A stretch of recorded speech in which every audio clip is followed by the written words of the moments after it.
Are you ready to navigate the new way to work? Forbes Books presents Dare to Care in the Workplace with Kathleen Quinn Botaw. Here's Kathleen.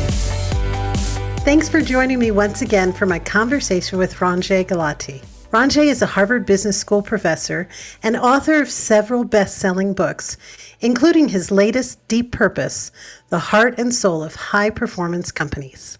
Now, Ranjay, I'd love to dig into your coin monkey theory, which you talk about in your TED Talk. It's not about pay, but about transparency and understanding what each constituent needs.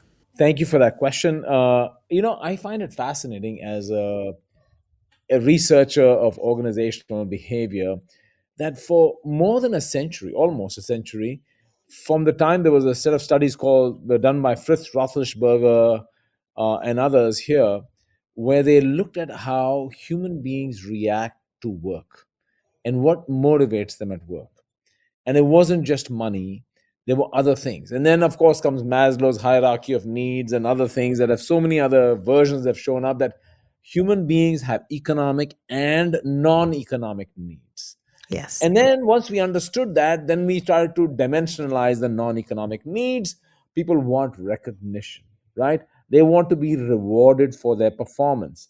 They want to have more interesting work, right? They want to be in a stimulating culture and an environment where they're learning and growing and all those things. And we also added in there now they want to find meaning in what they're doing. Mm-hmm. We know all those things, but yet you look at how most organizations operate, they still look at us as what I call coin-operated monkeys. That, you put a coin in and do a dance. And so we are focused so much on the reward systems as the only solution. Even if you look at the Great Resignation, as they are calling it, the first reaction was pay people more. The labor market is tight, so demand and supply are not equal connecting, so pay them more. Of course, some professions want to get paid more because they've been way below livable wages. But I think the knee-jerk reaction is I think compensation is very important, but there are other dimensions of work we somehow leave untapped. And I think, how do we unlock human potential? I mean, that's the real question and that's why I've gone to sports. I'm fascinated by how coaches unlock human potential. Mm-hmm. It's And to they're me, constantly looking for the best available athlete.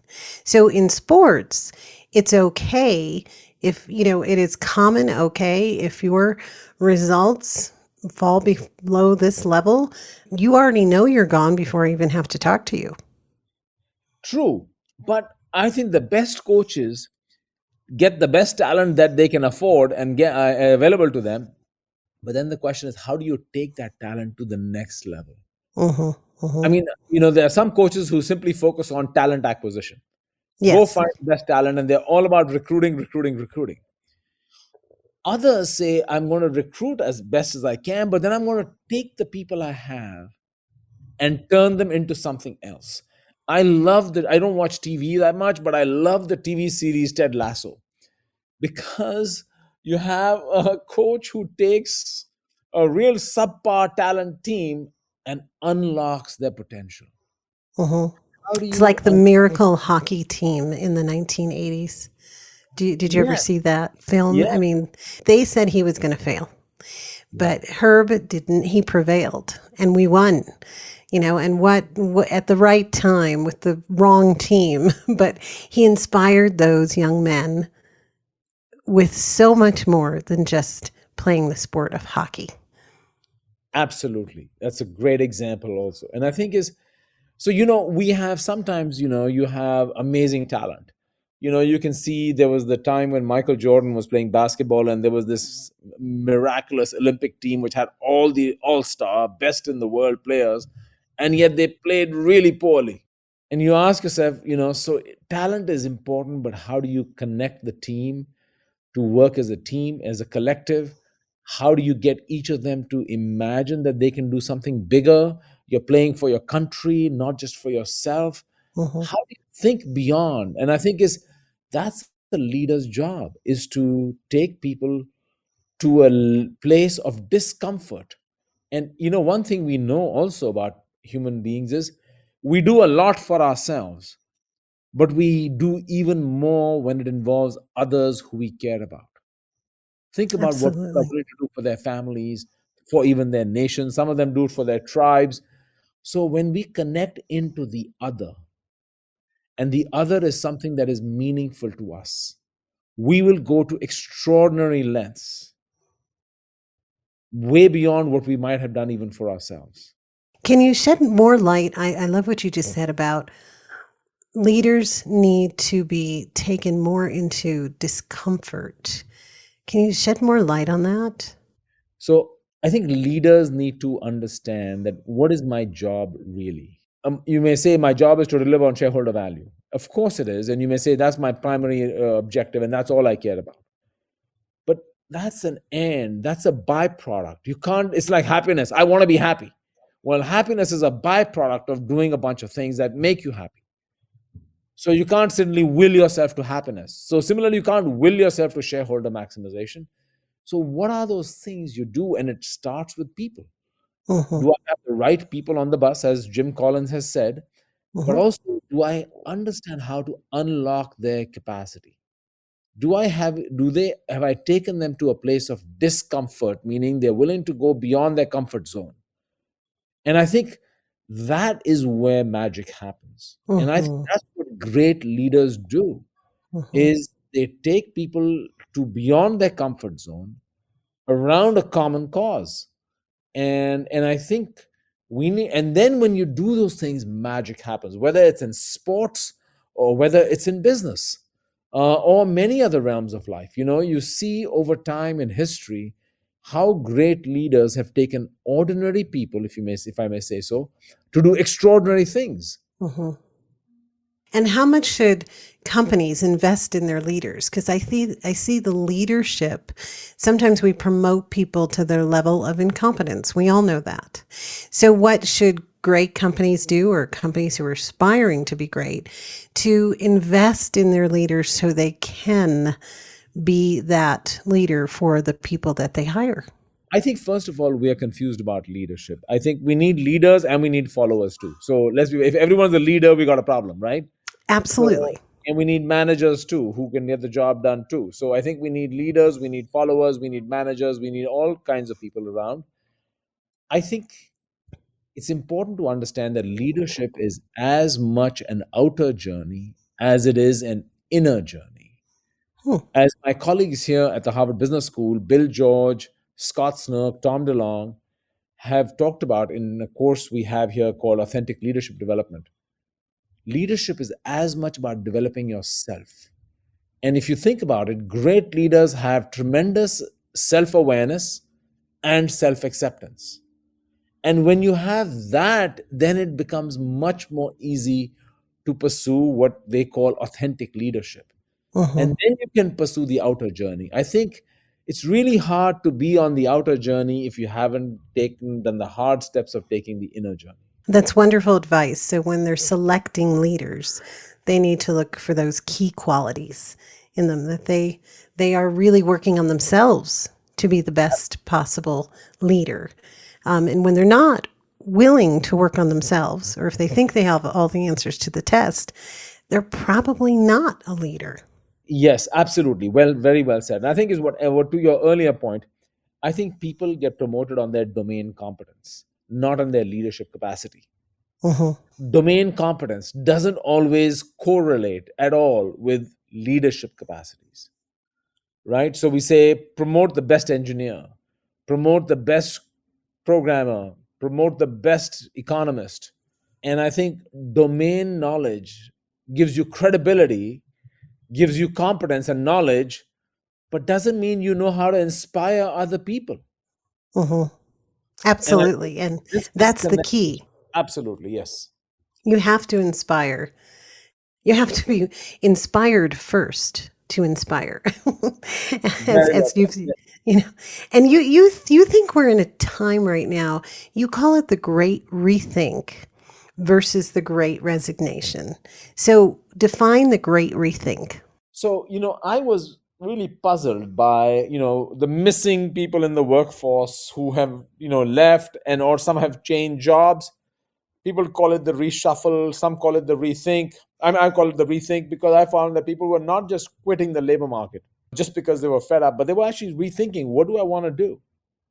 And I'll speak for myself. I used the last couple of years, in COVID, we all spend much more time with ourselves and our families. Hmm. And we all got to see close firsthand death, illness, and other forms of tragedies. In these moments, we start to contemplate our own purpose. And I found people I know, a number of my friends who said, I think I'm done.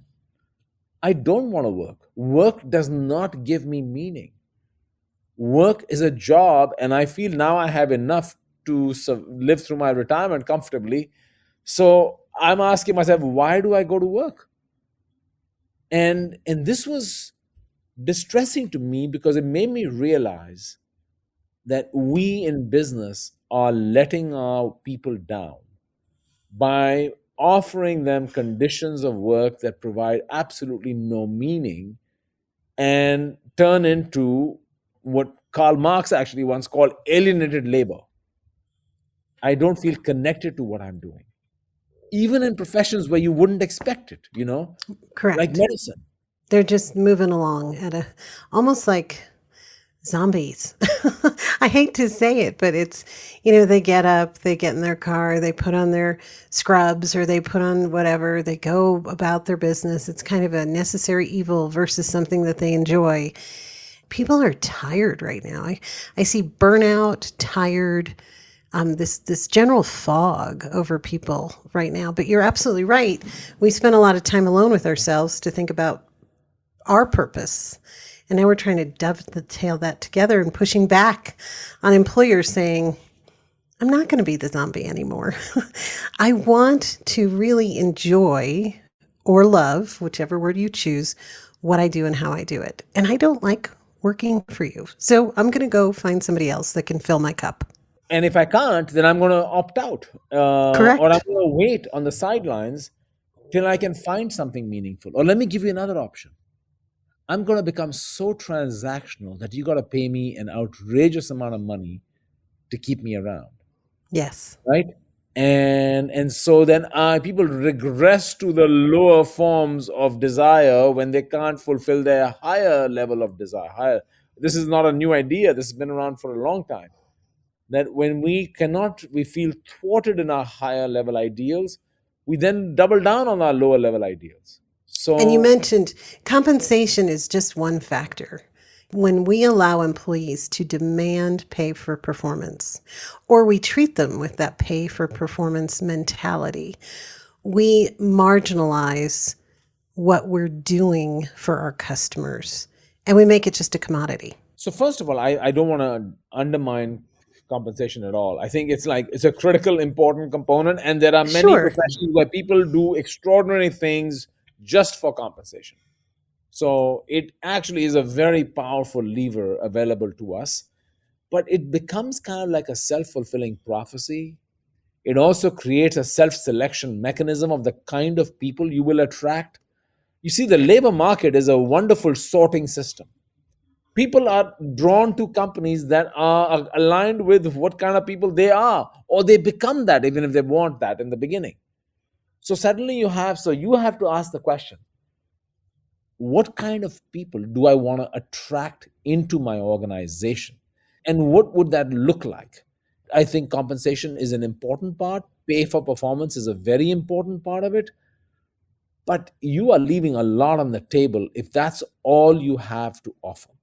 Exactly.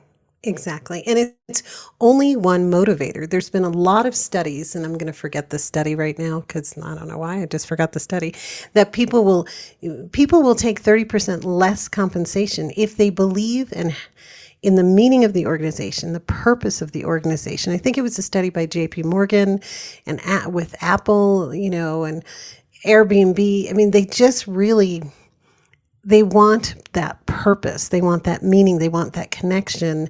I call it community. They want that community. The comp is one component, not the only component. So I agree with you wholeheartedly. We have to get out of just pay for performance, and we have to focus on the whole human and what their needs and wants are, whether they be an employee, a customer, a manager, a leader, a key executive. We all have wants and needs, and we all want to matter and have purpose. So here's another kind of controversial take for you. Some people have argued that human beings become what they do. Hmm. So if you somehow got stuck in a pure pay model very early in your life, you become that. Interesting. So these Wow. systems are shaping our very belief system into something that maybe we never thought we were going to be, but we become hyper transactional over time. Now, let me juxtapose this against some other suggestive, I don't know, I haven't seen any definitive, but suggestive research that millennials and Gen Z are different. That, maybe they want more than money, and maybe us baby boomers are the ones who became transactional, or maybe we were already transactional to begin with. I don't know. I disagree with that. I talk to plenty of people in my generation who say, I want something more than just money. I want Yes. money. So I find it, in fact, one of my classes, one person said, I find it offensive if when people say that millennials and Gen Zs want purpose more than us. What do you mean I don't want purpose? What am I, some greedy pig? And that's all I want is money? This is where we kind of get stuck. It's a huge loss. It's loss of opportunity. I also want to tell you loss of productivity. There was a study in the Harvard Business Review in 2015 that showed the productivity gains if workers were inspired at work. But it's also happiness, it's joy, it's fulfillment, it's what we get out of work. It permeates into our family lives, into our being effective parents, into living more fulfilled lives. All Yes. the research now on happiness and fulfillment and contentment is very powerful, and it shows the power of having purpose, of having values, of having intention in what we do. Totally agree. And as a Gen Xer, kind of not the boomer, but I'm the, youngest of five and they're all boomers. So I kind of have boomer tendencies, but I'm an Xer. You know, we all want purpose. And I think when we have to stop labeling people. Oh, you're a boomer, you're an Xer, you're a millennial, you're a Gen Zer. You want this and only this. Everybody wants purpose and wants to matter. I don't care who you are. And we're fighting about it. It's really interesting the way we're approaching it, that we're like, well, you're this way and I'm this way. Just because I was born in a certain, period of time doesn't mean that I don't have attitudes, beliefs, and values that might align very well with someone of a different age, of a different time. I think that's where, again, to use that word, magic happens when we respect everyone with that, that respect of their point of view without judgment. That's the hard part. I couldn't agree with you more. I have friends who are in their 70s and in their 20s and in their 30s, and we need to transcend this generational piece. There's a question I wanted to ask you because you touched on it in some of the research I was doing. You talk about your mom a lot, your mother. How much did she teach you about who you are now and the purpose you serve in our community? Because you serve a great purpose. I think she was an important person to you. So tell us about that. All of us have kind of powerful people in our lives. And I think I would say my mother played a very significant role in that regard, mostly from her own example. So, my mother, was a school teacher teaching at the American school, and she was doing a master's degree in anthropology at Vanderbilt. And it was a summer program for school teachers. So that every summer they would go for 3 months to Greece, and the teachers from Vanderbilt would fly to Greece, and they would have classes for 3 months, and then she would come back and teach in her day job. And she was studying Indian tribal women.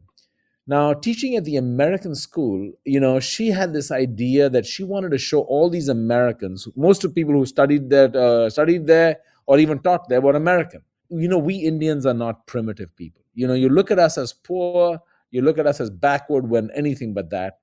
And so she loved to wear Indian inspired clothing, meaning she would go to these villages, find hand printed fabrics, and have dresses and skirts and American style, Western style clothing made out of Indian fabrics. So, and she Beautiful. loved to do that.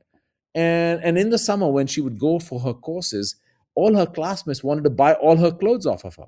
Hmm. So and she had very little money in the summer because India wouldn't allow you to take dollars out. So she would had a little business going, and then in a bizarre set of circumstances, what happened? The Indian government asked all Indian faculty to leave the school, so she had to leave the school and lost her job. So she, on her lark, decided she was going to take all her life savings, buy a ticket to Paris, and take 2 suitcases, which is what you're allowed to carry, to Paris with all these clothing samples she had made of her favorite dresses and blouses and whatever, and go from store to designers and convince them to buy from her. And an amazing business was born. Now, in this process of building a business, she also had this idea that if I start this business, all these poor women in villages, I can give them work. I can make them entrepreneurs because and then she loaned them money because they had no money, to say, you have only one printing table. I want you to have 10. I want you to hire other people. And this thing exploded because, suddenly there was a market demand. The customers loved it. She had these suppliers who were supplying to her. And it was hard to untangle. Is it social? Is it commercial? It was both.